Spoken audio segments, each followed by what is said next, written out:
Thank you. Just a little bit about myself and Safari Club to start with. I've lived in Alberta my whole life. I'm 44 years old. I've grown up in the backcountry. I live in Eckville. It's very dear to me. It's very dear to my children that are here at every rally from here to Lethbridge, wherever we go. It's very nice to see all you people out here.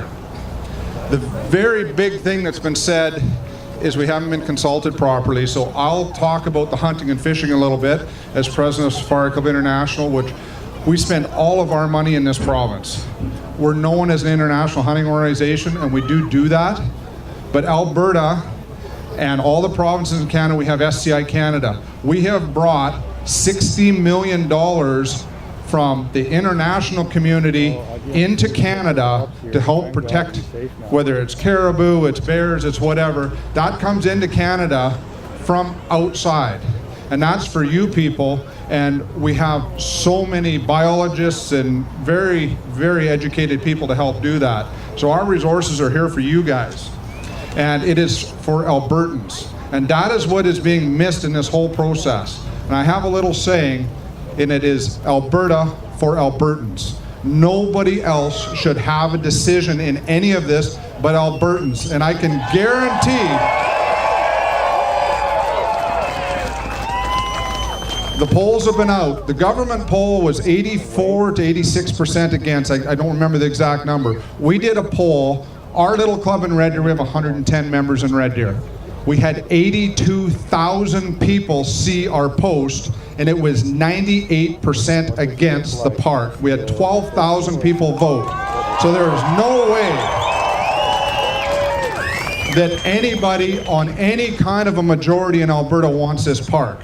So our illustrious government has decided to allow certain groups to be stakeholders. I had to fight to get into the stakeholders meetings. So they had stakeholder meetings before they had these public consultations, which are a joke. There's a group that has been started called the Backcountry Hunters and Anglers. They were started in 2017.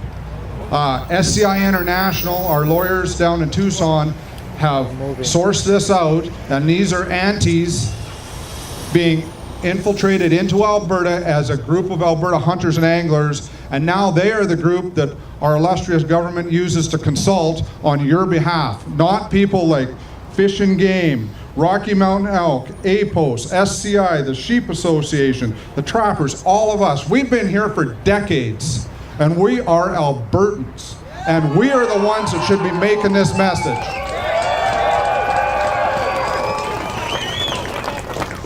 So they talk about bullies. I don't see any bullies here. I see a pile of women, children, fathers, grandfathers, brothers and sisters. I see good Albertans.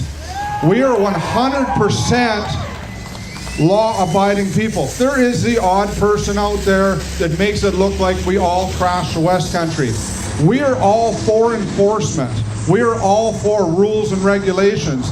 So, like Garrett just spoke, all the money on the registration on our quads, not one penny is put back out there. Why don't we spend some of that money and put it into enforcement instead of giving someone a $100 ticket for destroying a creek bed or leaving their garbage? Take their quad, take their camper, and fine them $2,500. Kick them out of our West Country.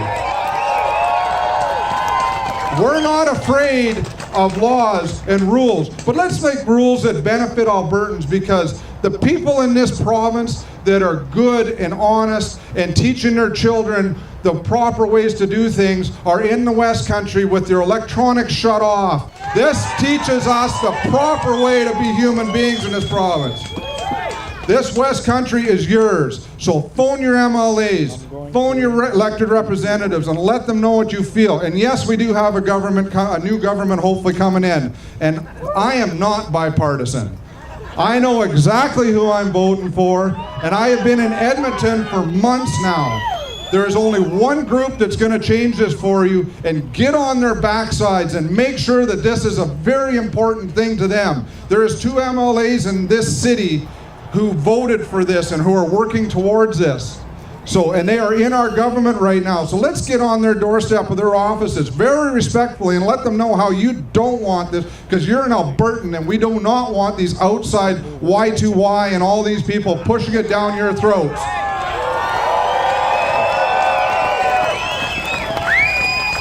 So we need to stand together. A very important thing is our present government is going to be going to these groups, whether in the hunting industry or the off-road vehicles, and they're going to be offering money. They do it every time. They're going to be handing you bribe money. They're going to be going to your groups. They're going to be trying to bribe you. They're going to go to the trappers and say, well, we'll let you go on the trails in the wintertime. They're going to be going to the off-road. Well, we'll give you $50,000 for a trail that's going to help you there. They're going to do all this stuff.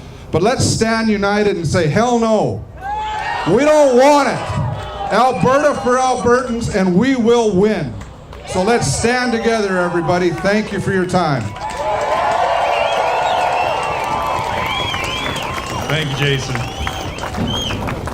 One other thing I'd like to remind people is they have perfectly good parks now that they're not taking care of. So what makes them think they're going to do better with this?